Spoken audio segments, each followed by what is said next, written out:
Good morning dear student. आज की class में हम लोग सॉल्व करेंगे फिजिक्स के चैप्टर नंबर 2 के क्वेश्चंस को।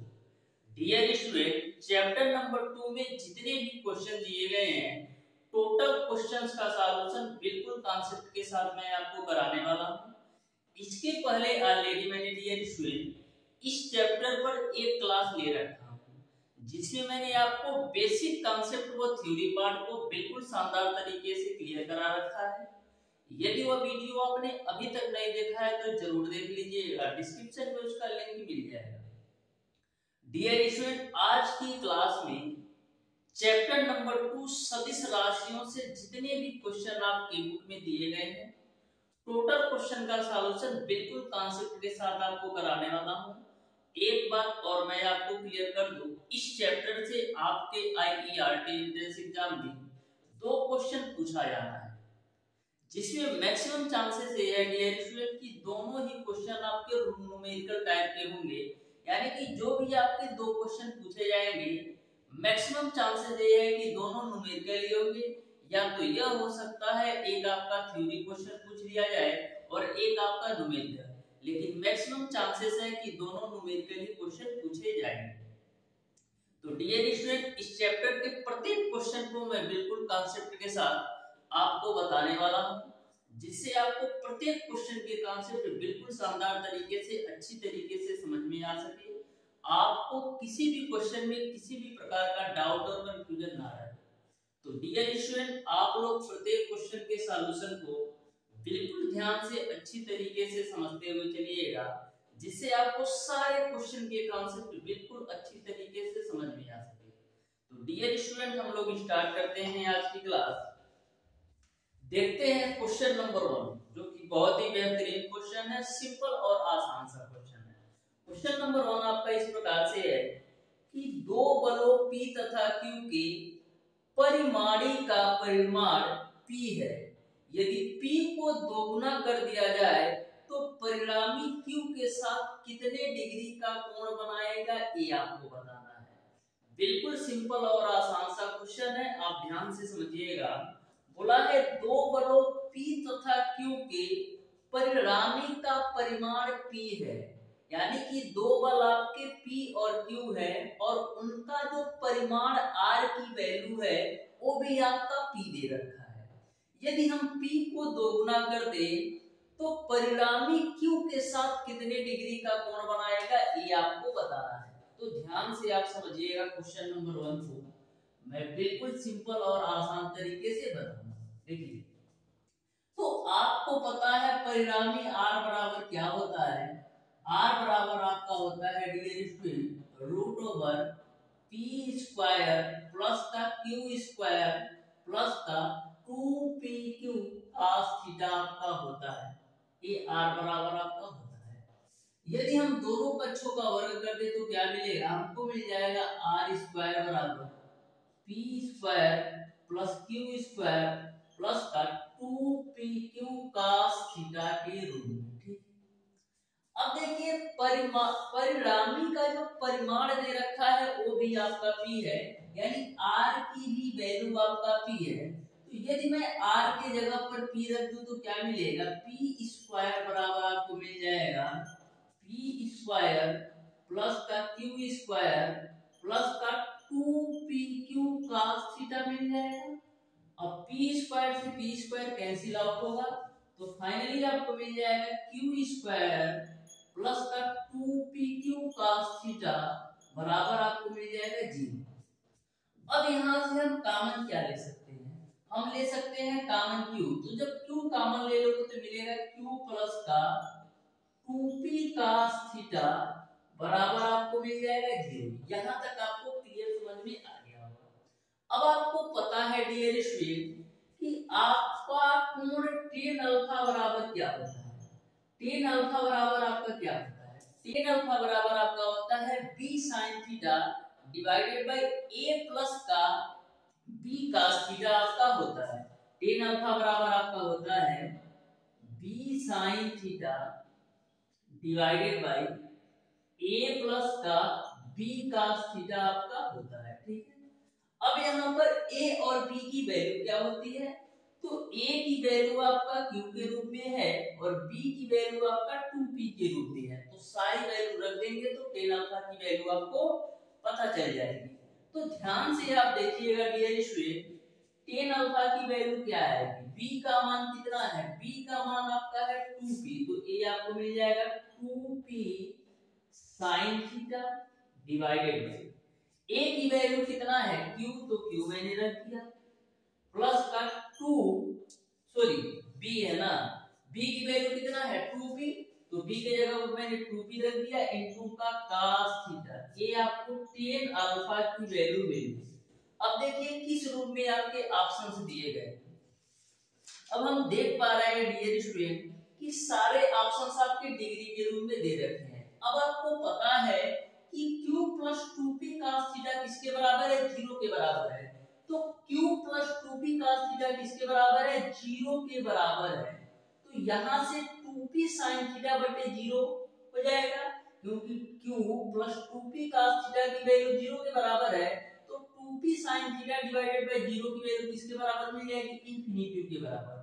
अब यदि tan अल्फा बराबर इंफिनिटी हो जाएगा, tan अल्फा बराबर यदि आपका इंफिनिटी है डियर स्टूडेंट, तो इंफिनिटी के जगह पर tan के पदों में कितने डिग्री का मान इंफिनिटी होता है, तो tan के पदों में tan 90 डिग्री का मान आपका इंफिनिटी होता है, तो tan से tan खपचे में, तो अल्फा की वैल्यू आपको मिल जाएगी 90 डिग्री। इस तरीके से जो कोण होगा वो आपका 90 डिग्री का होगा, यानी क्वेश्चन नंबर 1 का dear student option number A जो है बिल्कुल राइट आंसर होगा।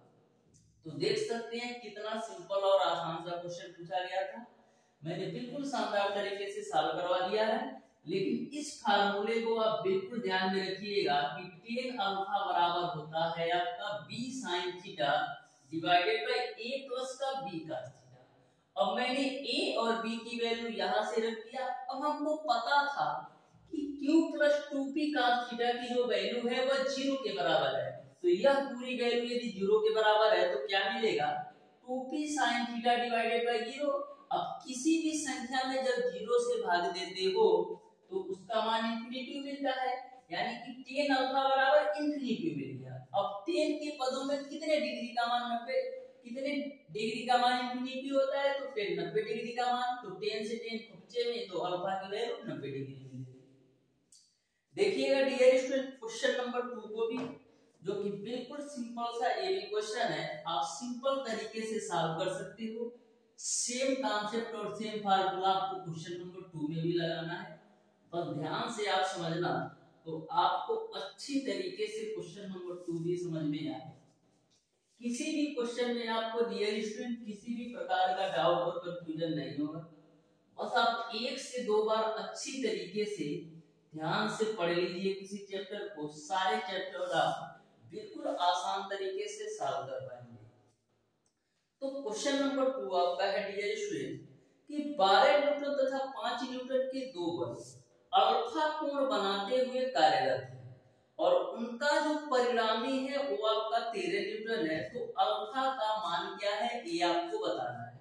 तो बिल्कुल आप ध्यान से समझिएगा क्वेश्चन नंबर 2 को। बोला है 12 न्यूटन और 5 न्यूटन के दो बल, यानी P की वैल्यू आपको दे रखा है 12 न्यूटन, Q की वैल्यू आपको दे रखा है 5 न्यूटन और R की जो वैल्यू दे रखा है वो आपको दे रखा है 13 न्यूटन, और इन दोनों बलों के बीच का जो कोण दे रखा है वो आपको कितना दे रखा है, अल्फा दे रखा है। इन दोनों को बलों के बीच का कोण आपको अल्फा दे रखा है, तो अल्फा की वैल्यू क्या है ये आपको बताना है। तो आपको पता है डियर स्टूडेंट कि आर स्क्वायर बराबर आपका होता है P square plus Q square plus का 2pq cos अल्फा, क्योंकि दोनों बलों के बीच का कोण आपका अल्फा है इसलिए मैंने अल्फा ले लिया। अब सारी वैल्यू रख दो, तो r का मान 13 है तो 13 के स्क्वायर करोगे 169, p की वैल्यू 12 है 12 का स्क्वायर करोगे 144, प्लस का q की वैल्यू 5 है 5 का स्क्वायर करोगे 25 मिलेगा, प्लस का 2p की वैल्यू 12 q की वैल्यू 5 इनटू का cos अल्फा, ठीक है। तो मिलेगा आपको 169 बराबर 144 और 25 जोड़ोगे तो 169 ये भी मिलेगा, प्लस का 12 दूना 24 बचे कितना हो जाएगा 120 cos अल्फा। अब देखो ए आपका 169 से 169 कैंसिल हो जाएगा, तो मिल जाएगा आपको क्या, मिल जाएगा आपको cos अल्फा बराबर 0 मिलेगा। ठीक है, cos अल्फा बराबर 0 मिलेगा। अब cos के पदों में कितने डिग्री का मान 0 होता है, तो cos के पदों में cos 90 डिग्री का मान 0 होता है, तो cos से cos खोचे में, तो अल्फा की वैल्यू आपको कितनी मिल जाएगी 90 डिग्री के बराबर, यानी दोनों बलों के बीच का जो कोण होगा वो आपका 90 डिग्री होगा, जिसको हम क्या लिख सकते हैं π/2। देखो कौन से ऑप्शंस में दिया है, इस तरीके से डियर स्टूडेंट क्वेश्चन नंबर 2 का ऑप्शन नंबर जो डी है ना बिल्कुल राइट आंसर होगा। तो यही फार्मूला मैंने जैसा कि आपको पहली क्लास में बताया था कि जो भी क्वेश्चन आपसे पूछा जाएगा समांतर चतुर्भुज के नियम से ही पूछा जाएगा, और वही फार्मूले से आप मैक्सिमम नंबर आप क्वेश्चन को सॉल्व कर सकते हो। देखिएगा dear student question number 3 maximum number का ये बोल सकते हो कि 99% क्वेश्चन आपको समांतर चतुर्भुज के नियम पर ही न्यूमेरिकल पूछे जाएंगे। आप किसी भी प्रीवियस ईयर पेपर सेट को उठाकर देख लो, हर प्रीवियस ईयर पेपर सेट में जो भी क्वेश्चन पूछा गया है टोटल क्वेश्चन आप समांतर चतुर्भुज के नियम से सॉल्व कर सकते हो, और उसको मैंने बिल्कुल शानदार तरीके से बताया है। जो स्टूडेंट हमारी पहली क्लास देख रखा होगा वो किसी भी क्वेश्चन को मैक्सिमम 5 से 10 सेकंड के अंदर सॉल्व कर पा रहा होगा। देखिएगा डियर स्टूडेंट क्वेश्चन नंबर 3 को बोला है यदि दो बल जिनके प्रत्येक का मान 3 न्यूटन है इस प्रकार लगे हैं कि उनके परिणामी बल का मान भी 3 न्यूटन है, तो दोनों बलों के बीच का कोण क्या है ये आपको बताना है। क्वेश्चन में ऐसा बोला जा रहा है कि दो बल जिनमें प्रत्येक का मान 3 न्यूटन है, यानी कि यदि हम पहला बल P माने और दूसरा बल Q माने तो P और Q दोनों के जो मान है वो आपका 3 न्यूटन है, और परिणामी भी आपका 3 न्यूटन है, तो आपको दोनों बलों के बीच का कोण क्या है ये आपको बताना है। तो ध्यान से समझना डियर स्टूडेंट, P भी बराबर आपको 3 न्यूटन दे रखा है और Q भी बराबर आपको 3 न्यूटन दे रखा है, और R की जो वैल्यू है वो भी आपका 3 न्यूटन है, तो दोनों के बीच का कोण क्या है ये आपको बताना है, यानी थीटा की वैल्यू आपको फाइंड आउट करना है। तो आपको क्या पता है, आपको पता है आर स्क्वायर बराबर क्या होता है P square plus Q square plus का 2pq cos थीटा का होता है। तो r की वैल्यू है 3, 3 का स्क्वायर करोगे 9, p की वैल्यू है 3, 3 का स्क्वायर करोगे 9, प्लस का q की वैल्यू है 3, 3 का स्क्वायर करोगे 9, प्लस का 2p की वैल्यू 3, q की वैल्यू 3 इनटू का आपका हो जाएगा cos थीटा। ठीक है, ये 9 से 9 खुपचे में, तो मिलेगा क्या आपको, ये 9 आप राइट लेफ्ट साइड लाएंगे तो माइनस का 9 बराबर आपको मिल जाएगा 3 3 का 9 दूना 18 cos थीटा। ठीक है ना, हो 18 cos थीटा। ठीक है, 18 cos थीटा आपको मिल जाएगा। यहाँ पर एक चीज देखना है, माइनस का 9 ठीक है बराबर ठीक तो है, तो यहाँ पर आपका दोनों बलों के बीच का कोण ज्ञात करना है। ठीक है, कोई दिक्कत नहीं, ठीक है ना। अब देखना यहाँ से 9 गुना आपका हो जाएगा 18, तो cos थीटा की वैल्यू कितनी मिल जाएगी, cos थीटा की वैल्यू आपको मिल जाएगी माइनस का 1/2। cos थीटा की वैल्यू आपको मिल जाएगी माइनस का 1/2। अब आप बता दो डियर स्टूडेंट cos के पदों में कितने डिग्री का मान माइनस का 1/2 होता है, तो cos के पदों में डियर स्टूडेंट cos 120 डिग्री का जो मान होता है माइनस का 1/2 होता है। जो हमारा त्रिकोणमिति चैप्टर पढ़ रखा होगा और स्टूडेंट देखते ही 120 डिग्री लिख देगा, क्योंकि मैंने बिल्कुल शानदार तरीके से त्रिकोणमिति में 2 से 3 चैप्टर इसी पर पढ़ाया है। तो यहाँ से आपका cos से cos कैंसिल आउट होगा, तो थीटा की वैल्यू आपको मिल जाएगी 120 डिग्री। अब देखो किस रूप में आपके ऑप्शंस दिए गए हैं, किस रूप में आपके ऑप्शंस दिए गए हैं, तो इस तरीके से आपका ऑप्शंस नंबर डी जो है ना बिल्कुल राइट आंसर होगा। यानी दोनों बलों के बीच का जो कोण होगा वो आपका 120 डिग्री होगा। इस तरीके से डियर स्टूडेंट क्वेश्चन नंबर 3 का ऑप्शन नंबर डी जो है बिल्कुल राइट आंसर होगा। अब देखिएगा डियर स्टूडेंट क्वेश्चन नंबर 4, इसी टाइप से क्वेश्चन आपके एग्जाम में पूछे जाएंगे। बस आप पेशेंस के साथ ध्यान से प्रत्येक क्वेश्चन के कॉन्सेप्ट को समझो भैया, कहीं से भी किसी भी प्रकार का डाउट और कंफ्यूजन नहीं रहेगा। मैं आपको इस तरीके से प्रत्येक क्वेश्चन के कॉन्सेप्ट को बताऊंगा कि सारी चीजें आपको अच्छी तरीके से दिमाग में सेट हो जाएगा और अलग से किसी भी फार्मूला को रटने की भी जरूरत नहीं पड़ेगी, क्योंकि मैं प्रत्येक फार्मूले को प्रत्येक क्वेश्चन में रिवाइज और रिपीट करते चलूंगा। देखिएगा क्वेश्चन नंबर 4 को भी बोला है यदि दो बल सदिशों के परिणाम 6 न्यूटन तथा 8 न्यूटन है और वे परस्पर लंबवत लगे हैं तो उनके परिणामी बल का परिमाण क्या होगा, ये आपको बताना है। तो बिल्कुल ध्यान से क्वेश्चन को पढ़िएगा। बोला है यदि दो बल सदिशों के परिणाम 6 न्यूटन और 8 न्यूटन है और वे परस्पर लंबवत लगे हैं, तो लंबवत का मतलब ये है कि दोनों बलों के बीच का जो कोण है वो आपका 90 डिग्री है। लंबवत का मतलब ये है डियर स्टूडेंट कि दोनों बलों के बीच का जो कोण है वो आपका 90 डिग्री है। तो ध्यान से देखो क्वेश्चन नंबर 4 को भी, तो यहाँ पर आपको P की जो वैल्यू दे रखा है वो आपको दे रखा है 6 न्यूटन और Q की जो वैल्यू दे रखा है वो आपको दे रखा है 8 न्यूटन। दोनों परस्पर एक दूसरे के लंबवत हैं, यानी थीटा की वैल्यू जो दे रखा है वो आपको दे रखा है 90 डिग्री। तो इनका इन दोनों बलों के बीच का परिमाण क्या है ये आपको बताना है। तो आपको पता है क्या, आर स्क्वायर बराबर P square plus Q square plus का 2pq cos थीटा होता है। अब यहाँ पर थीटा की जो वैल्यू है वो आपका 90 डिग्री है, तो आर स्क्वायर बराबर मिलेगा पी की वैल्यू है 6, 6 का स्क्वायर करोगे 36 मिलेगा, क्यू की वैल्यू 8, 8 का स्क्वायर करोगे 64 मिलेगा, प्लस का 2p इंटू क्यू और थीटा की वैल्यू 90 डिग्री। तो cos 90 डिग्री का मान कितना होता है, cos 90 डिग्री का मान 0 होता है, तो यह आपका पूरा 0 हो जाएगा। तो फाइनली आपको क्या मिल जाएगा, आर स्क्वायर बराबर मिल जाएगा 36 और 64 100 मिलेगा, तो आर की वैल्यू आपको मिल जाएगी 10 न्यूटन। यानी दोनों बलों के बीच का जो परिमाण होगा वो आपका 10 न्यूटन होगा। यानी कि क्वेश्चन नंबर 4 का ऑप्शन नंबर सी है ना बिल्कुल राइट आंसर होगा। देखिएगा डियर स्टूडेंट क्वेश्चन नंबर 5 को भी, जो कि बिल्कुल सिंपल और आसान सा ये भी क्वेश्चन है और सेम फार्मूला इस पर भी अप्लाई होगा।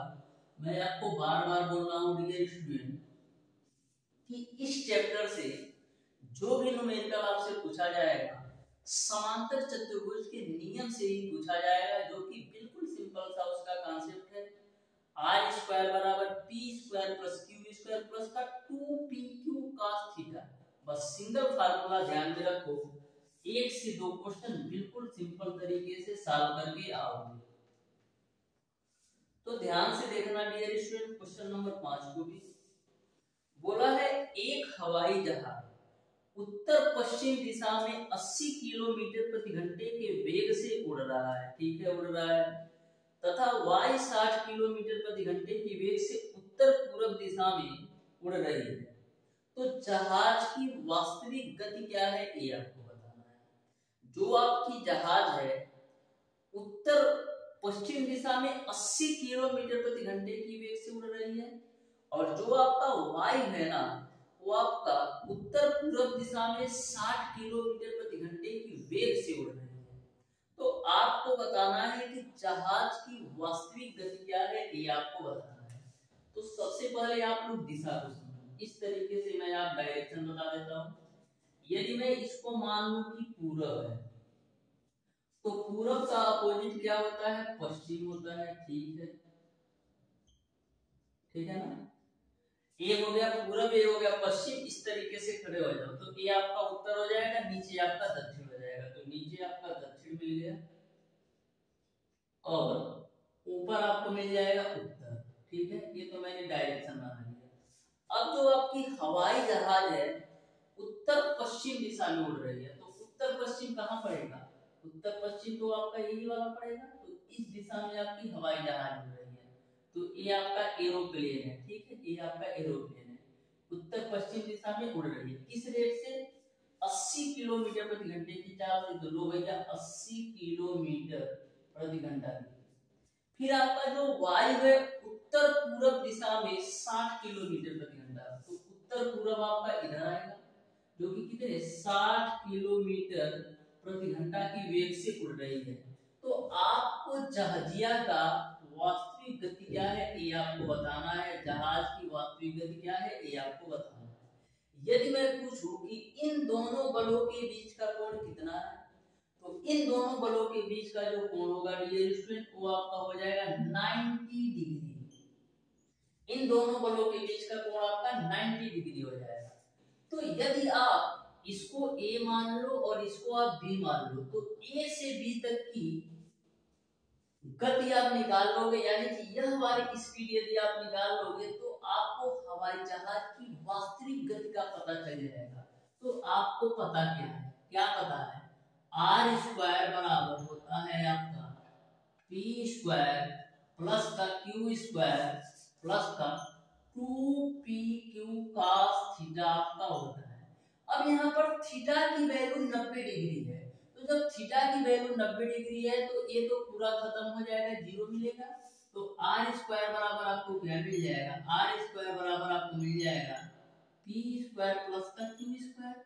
अब सारी वैल्यू रख दो, तो आर स्क्वायर बराबर पी की वैल्यू कितना है, पी की वैल्यू आपका है डियर स्टूडेंट 80, तो 80 का स्क्वायर करोगे तो 6400 मिलेगा, प्लस का क्यू की वैल्यू आपका 60 है, 60 का स्क्वायर करोगे तो 3600 मिलेगा, ठीक है। तो यहाँ से आर स्क्वायर बराबर आपको मिल जाएगा कितना, 6400 और 3600 जोड़ोगे तो मिल जाएगा आपको 10,000। तो आर की वैल्यू मिल जाएगी 100 न्यूटन, 100 किलोमीटर प्रति आवर। तो इस तरीके से हवाई जहाज की जो वास्तविक गति होगी वो आपका 100 किलोमीटर प्रति आवर होगा, यानी क्वेश्चन नंबर 5 का ऑप्शन नंबर सी सही हो जाएगा। तो देख सकते हो कितना सिंपल सा क्वेश्चन है, बस आपको हवाई जहाज और वायु की गति में घुमाया, कुछ नहीं है क्वेश्चन में, बस एक बार इस तरीके से ड्राइंग बना लो, उसके बाद से आप सिंपल तरीके से सॉल्व कर सकते हो। देखिएगा dear student next question, question number 6 जो कि बिल्कुल सिंपल सा क्वेश्चन है, सदिश और अदिश राशियों पर पूछा गया क्वेश्चन है। इन चारों ऑप्शंस में आपको बताना है डियर स्टूडेंट कि कौन सी राशि सदिश नहीं है। क्वेश्चन को आप ध्यान से पढ़िए, क्वेश्चन में ऐसा पूछा जा रहा है कि इन चारों राशियों में कौन सी सदिश राशि नहीं है। तो सदिश राशि नहीं है तो कौन सी राशि होगी, अदिश राशि होगी, यानी कि इन चारों राशियों में आपको अदिश राशि छांटना है। तो पहला जो आपको दे रखा है डियर स्टूडेंट, गतिज ऊर्जा, त्वरण, रेखीय संवेग और विस्थापन। तो मैंने आपको ट्रिक क्या बताया था, मैंने आपको ट्रिक बताया था कि जिसमें या तो वो आए या वो आए वो आपका सदिश राशियों में आता है, चाहे आपका वो आ जाए या वो आ जाए वो आपका सदिश राशियों में आता है। तो देखो त्वरण में वो आ रहा है यानी ये भी सदिश राशि है, रेखीय संवेग में भी वो आ रहा है यानी ये भी सदिश राशि है, विस्थापन में भी वो आ रहा है ये भी आपकी सदिश राशि है। तो बचा कौन, बचा आपका केवल और केवल गतिज ऊर्जा। तो यानी कि जो आपका गतिज ऊर्जा है ये आपकी अदिश राशि है। इस तरीके से क्वेश्चन नंबर 6 का ऑप्शन नंबर ए सही होगा। देखिएगा डियर स्टूडेंट क्वेश्चन नंबर 7 को भी बोला है P तथा Q परिमाण वाले दो सदिशों के अधिकतम तथा न्यूनतम परिणामी का परिणाम 3:1 है, ठीक है। निम्न में से कौन सा संबंध सही है ये आपको बताना है। तो आपको यह पता होना चाहिए कि P तथा Q के परिमाण वाले दो सदिशों के अधिकतम तथा न्यूनतम परिमाण क्या होते हैं। तो जो आपका अधिकतम परिमाण होता है यानी कि जो R मैक्सिमम की जो वैल्यू होती है जो आर मैक्सिमम की वैल्यू होती है डियर स्टूडेंट, वो आपका P प्लस क्यू के बराबर होती है, और जो आपका आर मिनिमम की वैल्यू होती है डियर स्टूडेंट, वो आपका P माइनस का क्यू के बराबर होती है। इस बात को आप ध्यान में रखिएगा कि आर मैक्सिमम यानी कि मैक्सिमम परिमाणी का जो मान होता है P प्लस क्यू के बराबर होता है, और मिनिमम परिमाणी का जो मान होता है P माइनस का क्यू के बराबर होता है। अब आपके मैक्सिमम परिमाणी और न्यूनतम परिमाणी के बीच अनुपात दे रखा है, तो मैक्सिमम परिमाण क्या है P प्लस क्यू, और न्यूनतम आपका है P माइनस क्यू। इनके बीच का जो अनुपात दे रखा है 3:1। लो जी भैया सॉल्व कर लो, तो मिलेगा आपको P प्लस का क्यू बराबर 3P माइनस का 3Q। तो यहां से आपको मिलेगा 2P बराबर 4Q। ये 2 से काट दो, 2 बार में कटेगा, तो आपको मिल जाएगा P बराबर 2Q।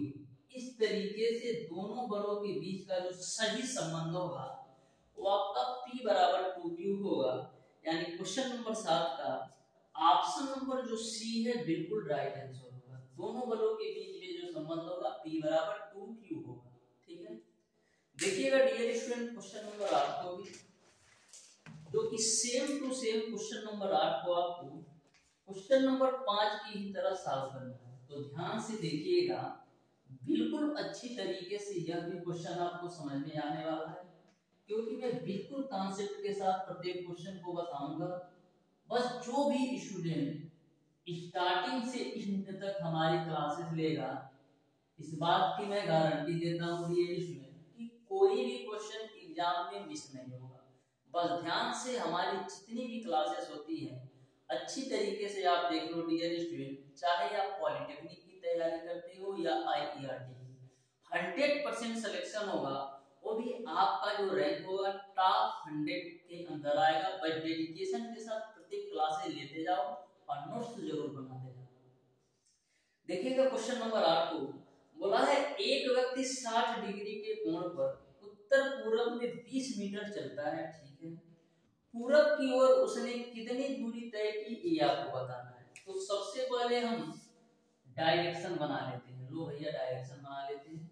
इसको यदि मैं मान लूं पूरब है, ठीक है, ठीक है, तो ई का हो जाएगी, ई हो जाएगी पश्चिम। ठीक है, अब यदि आपको समझ में नहीं आता है कौन उत्तर होगा तो कौन दक्षिण, तो ऐसे खड़ा हो जाओ। ठीक है, ऐसे आप खड़ा हो जाओ।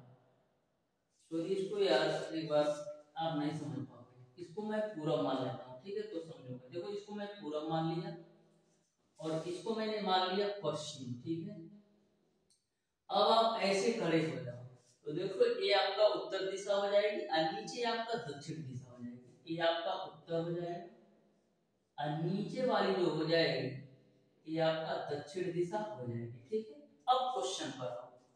बोला है उत्तर पूरब में 20 मीटर चलता है, तो उत्तर पूरब क्या होगा? उत्तर पूरब ये वाला डायरेक्शन है, जो कि उत्तर पूरब में 20 मीटर चलता है। ठीक है, ठीक है, चलने दीजिए। 60 डिग्री के कोण पर 20 मीटर चलता है, यानी कि जो इनके बीच का कोण है वो आपका 60 डिग्री है।